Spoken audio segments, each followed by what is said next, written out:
Ahmedabad custom વિભાગે airport પરથી એક જ દિવસમાં 2.60 કરોડના મૂલ્યનું અંદાજે 2 કિલો સોનું પકડી પાડ્યું છે, જેમાં એર ઇન્ટેલિજન્સ યુનિટે 98 લાખ ઉપરાંતનું 1130 ગ્રામ સોનું મિક્સર ગ્રાઇન્ડરના પુર્જા તરીકે ફિટ કરીને ઘૂસાડવાનો પ્રયાસ કરતા એક પેસેન્જરને ઝડપી લીધો હતો, જ્યારે અબુધાબીથી અમદાવાદ અને શારજાહથી અમદાવાદ આવતા 2 પેસેન્જરને પણ એરપોર્ટ પરથી ઝડપી લઈ તપાસ કરતા તેમની પાસેથી 1.65 કરોડના મૂલ્યનું સોનું પકડી પાડવામાં આવ્યું હતું.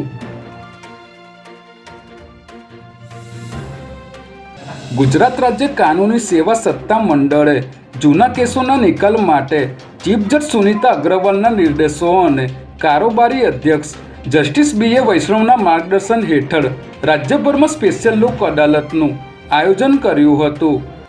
આ લોક અદાલતમાં ચેક રિટર્ન, દાંપત્ય જીવનની તકરારો, સિવિલ દાવા, વાહન અકસ્માત અને જમીન સંપાદનના જૂના કેસોનો સમાવેશ કરવામાં આવ્યો હતો, જેમાં કુલ 17,060થી પણ વધુ કેસો રજૂ થયા હતા, જેમાંથી 4,570 કેસોનો સફળતાપૂર્વક નિકાલ કરવામાં આવ્યો હતો.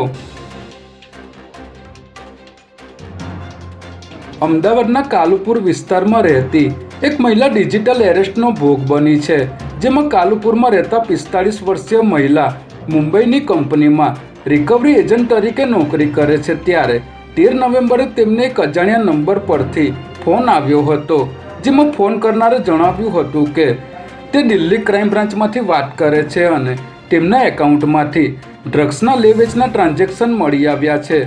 જે બાદ સાયબર માફિયાઓએ આ મહિલાને ડિજિટલ એરેસ્ટ કરી 1.16 લાખ પડાવી લીધા હતા. આ અંગે મહિલાએ કાલુપુર પોલીસ સ્ટેશનમાં ફરિયાદ નોંધાવતા પોલીસે તપાસ શરૂ કરી છે.